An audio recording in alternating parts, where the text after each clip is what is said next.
Want to make your Power BI reports more interactive and powerful? In this video, I will teach you how to create dynamic filters that allow for personalized and flexible data exploration. If you want to offer a unique analysis experience and impress with your dashboards, this video is for you.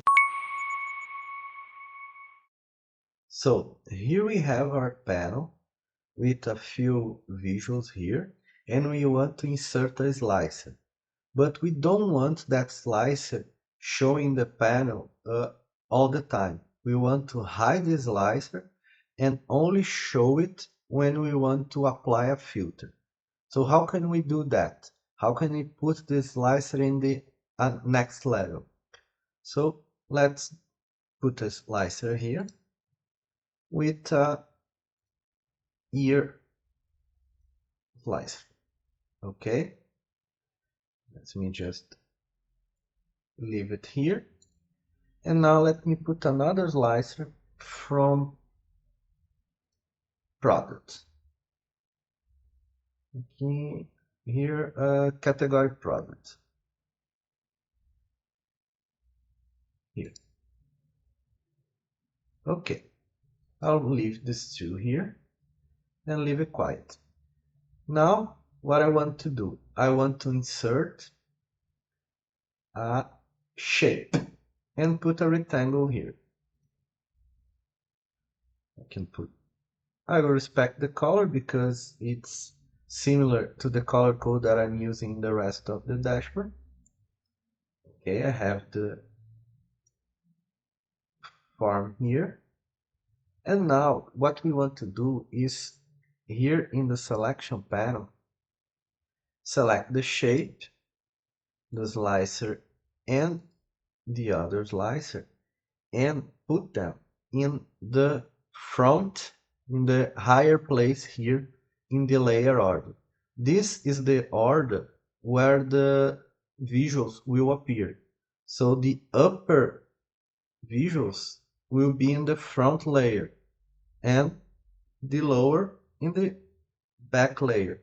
So they will one be in front of the other based on that order. So we want the three of them right in front of everyone else, so they need to be on top. Let's put the ear slicer here inside it and the product category name inside the formula. And the shape will be behind the two slicers. Okay. Now I will select the three items and click with the right button of the mouse and go in group. As you can see, the three items grouped together. Here it is. With this, all the three items will behave as one, which is very useful to create a filter that will be configured using a bookmark. So that we have our shape ready, we're gonna put here a button. Let me put a button here. Insert a button, and I'm going to put a back button here. I will put inside the group also. You can just drag it, and I will just change the color of this button to white. Style, icon, white. Here it is. Okay. Now what I want to do? I want to go to bookmark page here, and I will create two bookmarks. One to activate the filter and the other to deactivate the filter. So what is bookmark? Bookmark, it's basically a print screen of the data that is showing right now. So we can create a print of the screen showing the visual, the slicer panels, and another print of the screens hiding the slicer panel. And then we're gonna alter between these two print screens. Okay? How can we do that? We're gonna add a bookmark and I will call filter on. Let me just put the selection in a new pane here to be one beside the other. What I have to do, I will select the group, okay? And what I need to do, I'm gonna click in these three dots here and I will disable the data, because if we let this data selected, it will freeze the information inside the dashboard. And I don't want that. I want to be able to close and open the filters, but they remain with the selected values that I put it, not the selected values that we have when we create the bookmark.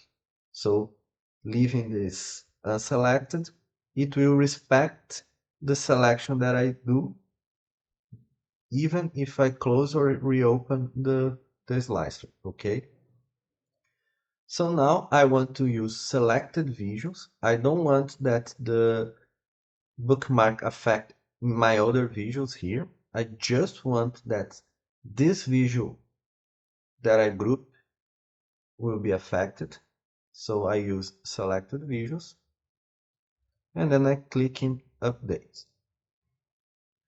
Okay. And now I will hide this visual, select it, and create a new bookmark. Call it filter off. Same thing, disable data, selected visuals, and create a update. Now I will click in filter on.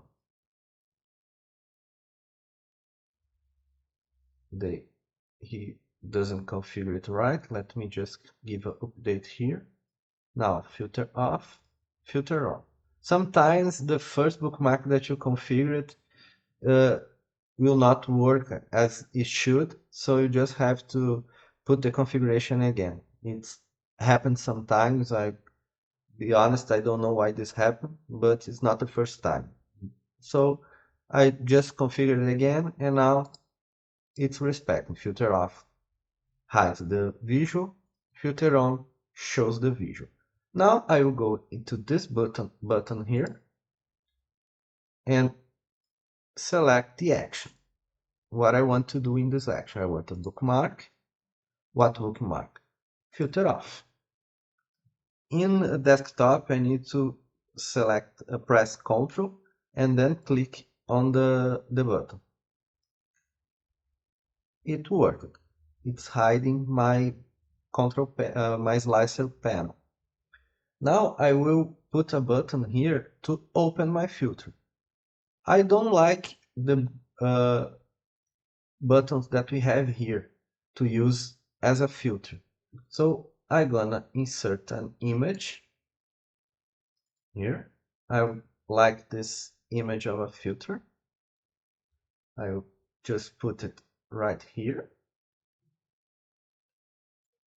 And then I gotta click in the image and go in action and put bookmark. And now I want filter on. So when I click it in desktop using Ctrl, it will open my slicer panel. And when I click in this one, it will close my slicer panel. And as I show you, it will respect my filters even if I close the slicer. Pretty cool, right? This gives us a lot of space to put the slicers and don't pollute our screen. The screen will be focusing on the visuals that have the actual data, and the slicer will be hidden just to use it as we pleased. So, what do you think? It's pretty great, right? I think helps a lot in the building of a dashboard. So, what do you think of our video today? Let me know all in the comments below. And don't forget to subscribe to the channel and hit that like button. And if you are liking the content in the channel, I have in the comments below two links for two ebooks, one in Power BI and one in Excel, that I know that will help you a lot in your data journey. They cover all the aspects of both tools and will be your guidebook to this marvelous world. So go there, click in the link and check it out. You won't regret it. And I see you on the next video.